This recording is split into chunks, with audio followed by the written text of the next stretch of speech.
Here it is, all complete, the Stormtrooper. Got the Stormtrooper white lower. Got my upper with the Faxon 223 Wild barrel, 18-inch.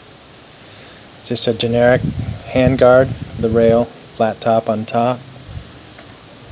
Landtech Dragon muzzle brake. Magpul grip. It's just a backstrap,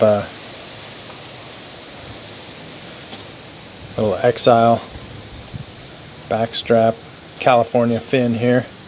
No dust cover, no forward assist. Got the CMC drop-in trigger.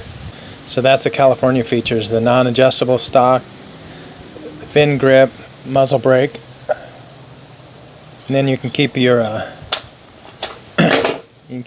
magazine release button. So take this out and try it on the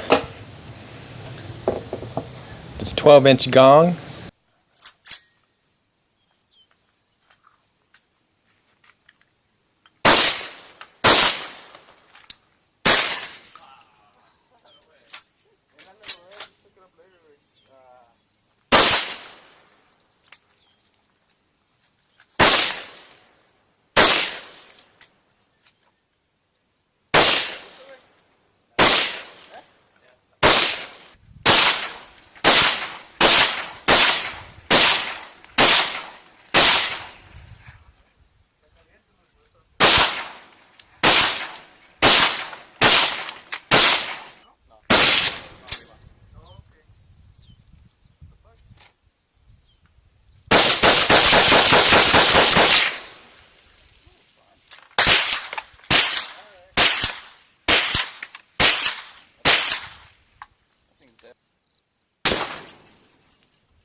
AK-47 time.